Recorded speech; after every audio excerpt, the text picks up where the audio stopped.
परम पूज्य गुरुदेव परम वंदनीय माता जी सूक्ष्म रूप से विद्यमान है। नमन करता हूँ दोस्तों, मानव मात्र को प्रणाम करता हूँ। और आदि शक्ति माँ गायत्री प्राणों की देवी, जो प्राण रूप से बिजली की भांति प्रत्येक जीव समुदाय में जीवन रूप से विद्यमान है। गायत्री मंत्र एक बार दोहराते हैं। ओम भूर्भुवः स्वाहा तत्सवितुर्वरेण्यं भर्गो देवस्य धीमहि धियो यो नः प्रचोदयात्। ओम गुरुर्ब्रह्मा गुरुर्विष्णु गुरुरेव महेश्वर गुरुर्साक्षात् परब्रह्म तस्मै श्री गुरुवे नमः। परम पूज्य गुरुदेव परम वंदनीय माता जी सूक्ष्म रूप से विद्यमान हैं। दोस्तों मानव का और आहार का, खाद्य पदार्थ का बहुत ही गहरा संबंध है। और आज हम खाद्य पदार्थ और मानव जीवन के बारे में चर्चा करेंगे, जो युग परिवर्तन का एक महत्वपूर्ण सूत्र के रूप में सबसे पहली आवश्यकता मानव को आज के समय में आहार का ज्ञान कराना ही युग परिवर्तन का एक मुख्य सूत्र है। दोस्तों यहाँ 84 लाख प्रकार के जो जीव शरीर धरती पर विद्यमान हैं, प्रत्येक जीव शरीर जो बने हुए हैं वो अग्नि, जल, पृथ्वी, वायु और आकाश 5 तत्वों से मिलके ही सभी प्रकार के जीवों के शरीरों का निर्माण हुआ है। और संपूर्ण शरीरों में दोस्तों जो जीवन आता है, जीवित जो प्राणी होता है, तो जीवन क्या है ये समझना बहुत ज़रूरी है। दोस्तों जीवन प्राण रूप है। आदिशक्ति माँ गायत्री जिसको हम कह रहे हैं, वो वही प्राण हैं जो संपूर्ण प्राणी अपने प्राणों का संचालन करते हैं। दोस्तों यहाँ परमात्मा ने धरती पर जितने भी जीव जंतुओं के शरीरों का सृजन किया है, ये क्रिएटर की उस महान सत्ता का अद्भुत सामंजस्यपूर्ण चमत्कार है जीवन का। कि दोस्तों आप लोग देखने में दृष्टि कौन सी रखनी है, देखना क्या है, यही बात एक कथा के माध्यम से मैं प्रकट करूँगा। दोस्तों इंद्र और विरोचन की कथा है। इंद्र और विरोचन दोनों ब्रह्मा जी के पास गए और दोनों ने कहा कि आप हमें हमारा स्वरूप क्या है वो बताइए, कौन है हम, हमारा परिचय क्या है ये हमें बताइए। तो दोस्तों विरोचन और इंद्र दोनों को ब्रह्मा जी ने कहा कि आप सज धज कर जाइए और वहाँ कुआं है, कुएं में जल दिख रहा है, उस जल में अपनी तस्वीर देखना और वो तस्वीर से पता लग जाएगा आपको। तो दोस्तों विरोचन गया और उसने जल में झांक के देखा, तो उसने देखा बहुत सुंदर शरीर, बहुत सुंदर मानव है। और विरोचन तुरंत ही लौट के ब्रह्मा जी के पास आया और उसने कहा कि मैं एक शरीर हूँ और इस शरीर का रख रखाव, पालन पोषण करना ही मेरा परिचय है। और उधर इंद्र नहीं आए काफ़ी दिनों तक, तो बुलाया गया। तो इंद्र ने कहा कि मैं जो रोज़ कुएं में जाकर देखता हूँ, तो वो जो कल देख रहा था झांक के, वो नहीं है इंसान, वो बदल जाता है, हर पल बदलता है।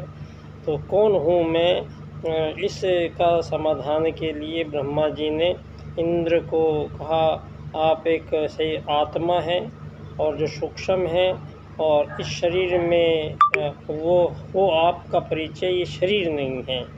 तो ये दो प्रकार के मत दोस्तों आर्यों और अनार्यों के रूप में भी आप समझ सकते हैं दोस्तों। यहाँ लेकिन तथ्यों के साथ सारे संसार में अब जो बातें हैं, यहाँ विरोचन सत्ता के प्रतीक के रूप में मानव जीवन का निर्धारण किया गया है और कृत्रिम रूप से मानवों को परेशान करने वाली कुछ ऐसी प्रथा परंपराएं, कुछ नियम प्रणालियां ऐसी धरती पर बन गई हैं जो उल्टा रास्ता होने के बावजूद मानवों को हर जन्म में जन्म लेते ही और उन हजारों सालों से की जा रही गलतियों में ही अपनी भूमिका को उसी में निर्वहन करने के लिए अभिशप्त धरती पर 8 अरब लोग हैं, जिनमें से दोस्तों 80-85% लोग जो है वो गरीबी के आलम में अपने जीवन को कोसते हुए धरती से पल पल यातनाओं के दौर से गुजरते हुए और मानव जीवन यहाँ यूं ही व्यर्थ और निराशाओं से भरी हुई जीवन यहाँ मानवों को दिए गए हैं। और ये कृत्रिम विभाजन जो धरती पर हुआ है दोस्तों, यहाँ आत्मवत् सर्वभूतेषु का सिद्धांत किसी भी एक प्रजाति के जीवों में कोई भिन्नता प्रदर्शित करने का कोई भी सूत्र प्रदान नहीं करता है।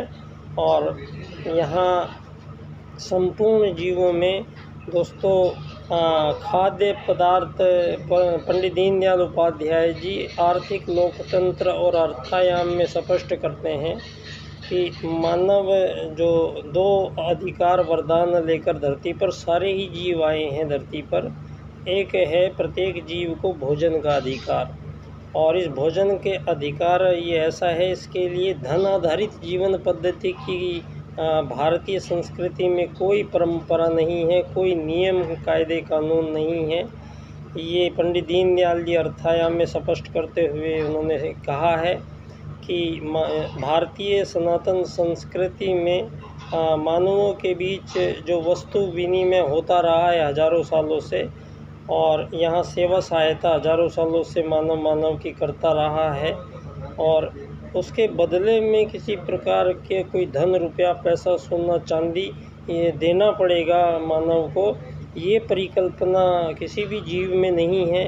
और ये आत्मवत् सर्वभूतेषु और वसुधैव कुटुम्बकम के सूत्रों को खंडित करता है।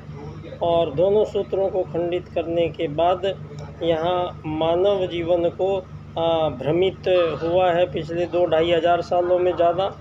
और यहाँ मानव को दोस्तों यहाँ जो भी आज मानवों के बीच में अधिकतम 74 साल आयु रह गई है आज धरती पर मानव की, और मस्तिष्क का 6-7% हिस्सा ही उपयोग में वो कर पाता है।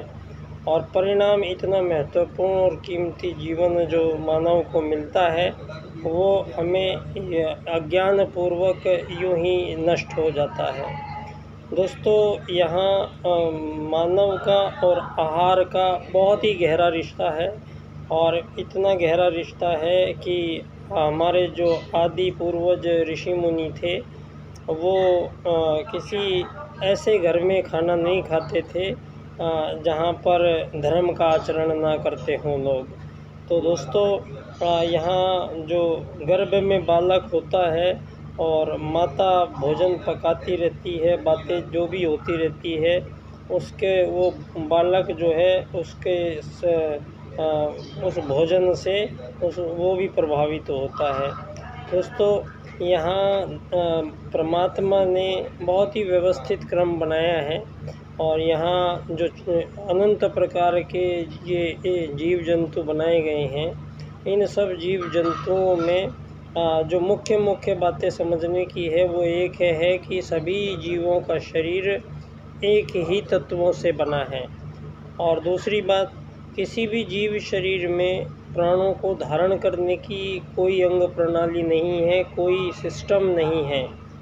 और प्राणों को धारण धरती पर केवल एक ही कर सकता है, वो है परमात्मा का ही एक अंश आत्मा। ये आत्मा जब किसी भी जीव शरीर में प्रवेश करता है तो आत्मा के प्रवेश करते ही तुरंत आदिशक्ति माँ गायत्री का प्राण आत्मा खींच लेती है और जीवन का प्रारंभ हो जाता है। दोस्तों, भारतीय सनातन जो धर्म है, यहाँ एक तो भोजन का अधिकार, दूसरा है यहाँ पुनर्जन्म। दोस्तों, यहाँ मानव बहुत लंबी कड़ी का एक हिस्सा है और जो हमारे आदि पूर्वज, यहाँ आदि पिता, आदि हमारे धरती के मानव जो आए हैं यहाँ धरती पर प्रथम बार, तो यहाँ 2000 सालों में ये 20वीं शताब्दी के बाद में यहाँ संपूर्ण मानवों को भ्रमित होना पड़ा है, क्योंकि वेद उनसे छीना गया और ABCD 1 2 3 4 वाली बिना मतलब वाली एक ऐसी शिक्षा पद्धति के माध्यम से भारत के विदेश में और संपूर्ण आज़ाद देशों में ये षड्यंत्र रचा गया है। दोस्तों, यहाँ परम पूज्य गुरुदेव का सबसे पहला जो आप समझेंगे तो ये समझना ज़रूरी है कि आहार की और मानव की क्या महत्ता है, दोनों के बीच में कनेक्शन क्या है। क्योंकि जो भी मानव खाएगा उसका पाचन पेट में होगा और पाचन उसका पूर्ण रूप से होगा तो रस बनेगा, रस से फिर रक्त बनेगा, रक्त से मांस, मेद, मज्जा, अस्थि, शुक्र बनेगा, वीर्य बनेगा। तो यहाँ मानव दोस्तों प्रत्येक प्रकार के जीव शरीरों का अंत्य अंग अवयवों की स्थिति के अनुसार ही परमात्मा ने चिड़िया को दाना, गाय को घास, बकरी को पत्ते, ऊँट को पत्ते, शेर को मांस, ये हर भोजन का अलग अलग एक एक प्रकार का भोजन है। यहाँ सभी जीव उन्हीं नियमों से संचालित है, केवल मानव ने अपने नियमों को तोड़ा है और यहाँ राजसिक और तामसिक भोज्य पदार्थ के खाने के कारण मानव की जीवनी शक्ति भी कमज़ोर हुई है और मानव की संपूर्ण आयु भी कम हुई है और धरती पर मानवों के बीच में जो परमात्मा का गुण है प्रेम, संवेदनशीलता, उसका अभाव हुआ है धरती पर। और यहाँ मानवों को केवल पूर्ण सात्विक आहार करने की ही अनुमति है। यहाँ प्रत्येक आत्मा, जब प्रत्येक जीवों में एक ही आत्मा है, उसी परमात्मा का अंश है, तो मानव सर्वश्रेष्ठ जीव है। मानव को ये कतई अधिकार नहीं है कि वो धरती पे किसी भी जीव को परेशान करे या उसकी हत्या करे। और मानव पूर्णतः शाकाहारी प्राणी है। यहाँ मांस खाने की मानव को इजाज़त नहीं है परमात्मा के विधान में। वहाँ आत्मत सर्वभूतेषु और वसुदैव कुटुम्बकम है। दोस्तों, तो आज ये जो दुनिया में लालच वश जितनी भी खाने की चीज़ें हैं, आज सारी दुनिया उनमें मिलावट करके और मानवों को ही आपस में खिलाया जा रहा है। उसी का परिणाम है रसायनों का अंधाधुंध दुनिया में प्रयोग मानवों को पूर्णतया बर्बाद करने के पीछे इसका एक हाथ है। अब युग परिवर्तन जब होगा तो धरती पर मानव क्या खाएगा इसका निर्धारण सबसे पहले होगा। मानव केवल शाकाहारी प्राणी है। मांस खाने की इजाज़त मानव को नवयुग में उस सतयुग की वापसी में नहीं दी जा सकती है। तो दोस्तों, यहाँ पर पेट की आंतें जिस आहार को परमात्मा ने सभी को बताया है, तो मानव के लिए भी सिद्ध करके बताया है परम पूज्य गुरुदेव ने। परम पूज्य गुरुदेव ने 24 साल तक दोस्तों गाय को जौ खिलाए, उसके गोबर में से जरा से जौ पूरे दिन में निकले, उन जौ को पीट के उसी गाय की रोटी से खाया और 24 साल तक ये जीभ पे और कुछ रखा ही नहीं गुरुजी ने। उसका ये प्रयोग दिखाया गया है कि गाय का और मानव का क्या संबंध है। परम पूज्य गुरुदेव ने प्रत्यक्ष तौर पे अपने शरीर को प्रयोग करते हुए गाय के शरीर से आए हुए अन्न को ग्रहण करने के बाद समस्त देवी देवता जो कहलाए हैं हमारे शरीर में विशेष ऊर्जाओं का संचार हम कर सकते हैं। मानव को अति मानव स्तर तक हम ले जा सकते हैं। लेकिन सबसे पहले जो बात आएगी वो आएगी कि आहार बिल्कुल सात्विक होना चाहिए। और भारतीय जो जीवन परंपरा है, यहाँ इंद्रियों की इच्छाओं के वश आनंद लेने की प्राप्ति का नाम जीवन नहीं है। यहाँ इंद्रियों को नियोग किया जाता है, इंद्रियों को रोका जाता है और योग का मार्ग है। और यहाँ भोग मार्गी नहीं है। ये भोग मार्गी जीवन का परिणाम है कि मानव आज हजारों सालों से धरती पर आपस में ही युद्ध, शोषण, वध, हत्याओं के एक अंतहीन और लंबे सिलसिले में मानव सारी धरती के आपस में ही उलझे पड़े हैं। और कोई धर्म के नाम पर, कोई पूर्व पश्चिम के नाम पर, कोई विकसित, अति विकसित, अविकसित के नाम पर समस्त संसार के मानवों का इतना विभाजन किया जा चुका है कि आज ये आज़ादी जो कभी एक प्रजाति के जीवों में हो नहीं सकती, और हमें यहाँ आज़ादियों की लड़ाइयों के लिए मजबूर मानवों को हजार साल से किया जा रहा है। दोस्तों, आज़ादी एक ये पूरी तरीके से, क्योंकि मानव कभी गुलाम नहीं था। भारत को आज़ाद आप 1947 में हमसे कहलवा रहे हैं।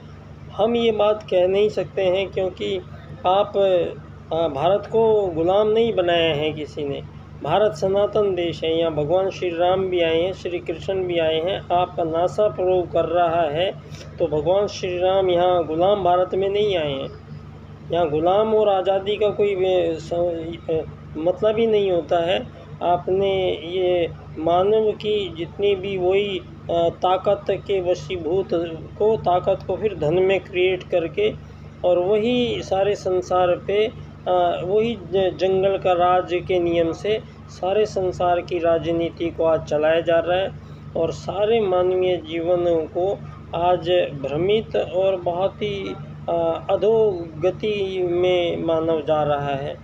दोस्तों, लेकिन एक ही उपाय है धरती के पास कि भारतीय सनातन आदि संस्कृति जो सारी धरती के सामने ये प्रूव करती है कि धरती पर प्रथम मानव कोई बिल्ली, चूहे, बंदर से इंसान नहीं बने हैं।